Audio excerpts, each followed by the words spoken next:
Well, people need a refresher course on the scientific method, so here you go. This chart is the scientific method.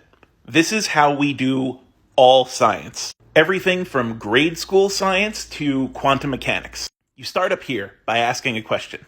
This step, ask a question, has a bunch of tiny steps in it, but essentially it boils down to make an observation about the universe and then ask a question about it. This can be any question. It can be, will the sun rise in the morning? It can be, how do bacteria procreate? It can be, can we time travel? It could be, is there a giant space clown controlling our thoughts? Any question.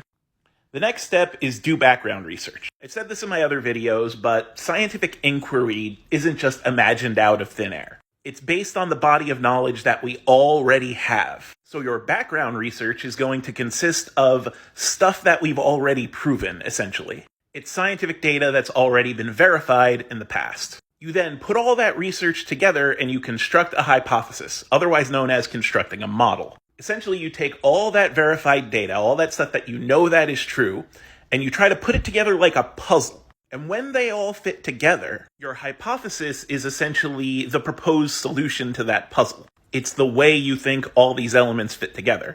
All these proved, verified elements fit together. Now, your hypothesis may not be right, and so we can't stop at the construct the hypothesis part. Now we have to test that hypothesis with an experiment. An experiment is basically testing over and over to make sure that your hypothesis is true. In drug trials, for example, we can't administer a new drug to one person and say it works. It could be a placebo effect. They could have gotten better on their own. We have to give it to a bunch of people over and over again. And we also have to give those people competing medications and placebos to make sure that it's definitely this medication that's doing what we think it's doing.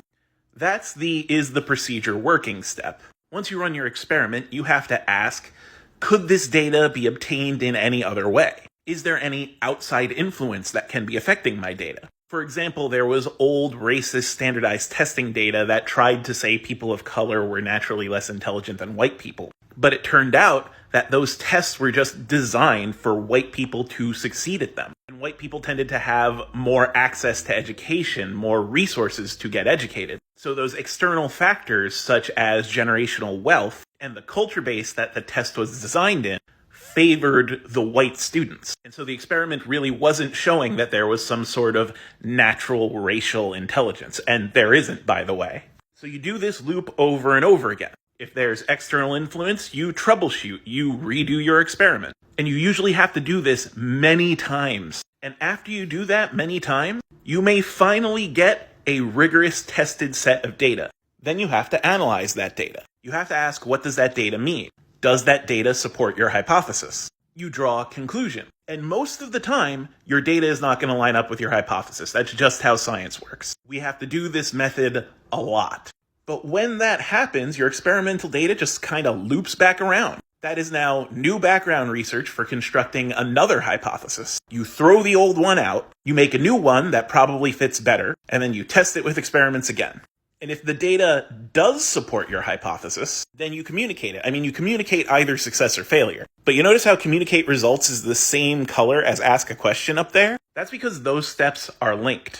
Once you have drawn a conclusion and you communicate your results, then other scientists can retest your results or ask different questions based on your results. And for your results to hold up, they have to be able to stand up if other scientists do your experiment. It has to be something that multiple people test for and multiple people find in a variety of different experiments in a variety of different situations.